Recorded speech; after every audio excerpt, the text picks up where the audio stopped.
Assalamualaikum warahmatullahi wabarakatuh. Saya Faradina Septi Awaliyah dengan NIM 222111344, mahasiswi Hukum Ekonomi Syariah kelas HES 6I. Pada video kali ini saya akan menyampaikan hasil kerja saya untuk tugas UTS Kedai Syariah yang diampu oleh Bapak Zaini Fajar Siddiq SHMH, dan saya akan menjelaskan dan menjawab terkait pertanyaan yang sudah diberikan.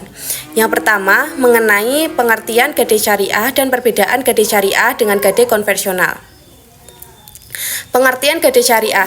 Kedai Syariah atau dalam istilah bahasa Arab dikenal dengan istilah rahnu atau rahen adalah suatu kontrak di mana seorang debitor menjaminkan aset kepada kreditor sebagai jaminan atas pinjaman. Prinsip utama dari Kedai Syariah ini adalah tanpa adanya bunga yang merupakan hal yang dilarang dalam hukum Islam atau hukum syariah. Kedai Syariah berfungsi untuk memberikan kepastian bagi kedua belah pihak, yakni debitor dan juga kreditor. Yang selanjutnya itu ada perbedaan Kedai Syariah dengan Kedai konvensional. Itu ada 3. Yang pertama mengenai bunga. Kedai konvensional biasanya menggunakan bunga, sedangkan Kedai Syariah itu tidak sama sekali. Mengenai sifat jaminan, Kedai konvensional dapat menggunakan hampir semua jenis aset, sementara Kedai Syariah harus menggunakan aset yang halal dan tidak bertentangan dengan prinsip syariah. Terkait dengan proses penagihan, dalam Kedai konvensional, jika debitor gagal bayar, kreditor dapat menjual aset tanpa prosedur tambahan. Sedangkan dalam Kedai Syariah ada prosedur yang harus diikuti untuk memastikan kepatuhan terhadap prinsip syariah. Yang kedua itu mengenai kelebihan dan kekurangan Kedai Syariah. Kelebihan Kedai Syariah yang pertama, tanpa adanya bunga. Kedai Syariah beroperasi tanpa mengenakan bunga sesuai dengan prinsip syariah yang melarang riba.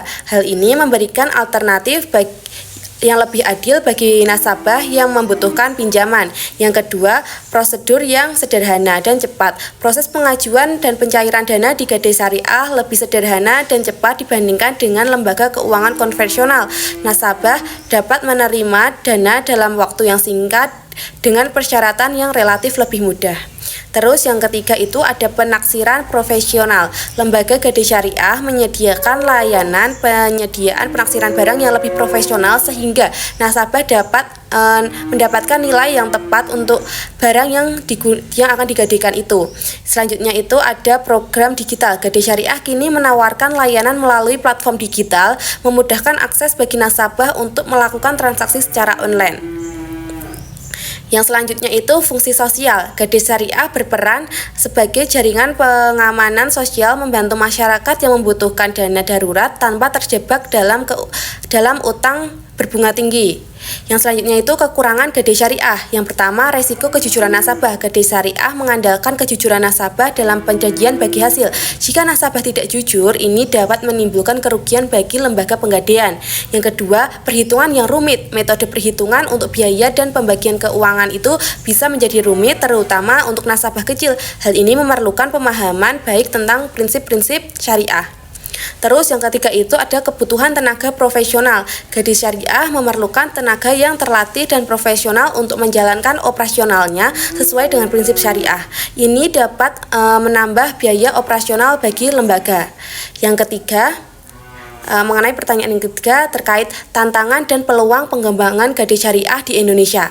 Tantangan pengembangan Kedai Syariah yang pertama itu ada literasi digital yang relatif rendah.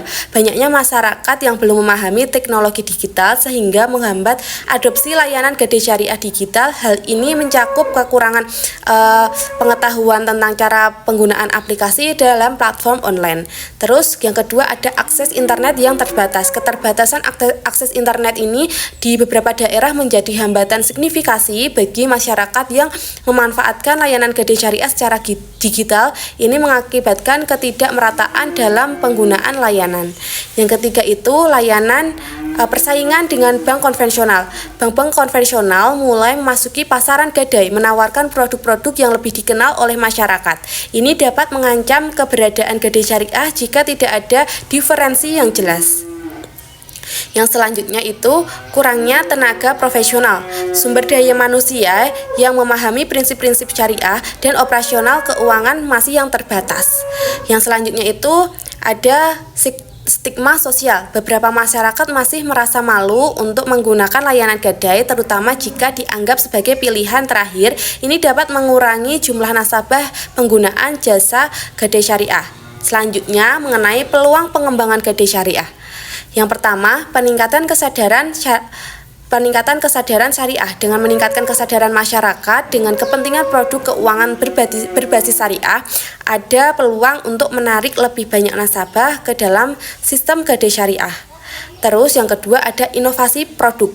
Pengembangan produk baru yang sesuai dengan kebutuhan masyarakat seperti multi akad dapat meningkatkan daya tarik gadai syariah. Produk ini bisa menawarkan fleksibilitas dan solusi pembiayaan yang lebih adaptif.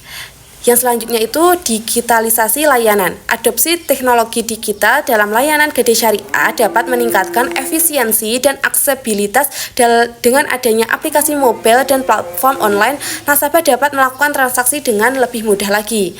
Terus peluang yang selanjutnya itu dukungan dan regulasi. Kebijakan pemerintah dan pendukungan dari lembaga regulasi seperti Fatwa DSN MUI memberikan landasan hukum yang kuat bagi pengembangan gadai syariah. Ini dapat membantu peningkatan kepercayaan masyarakat terhadap produk-produk syariah.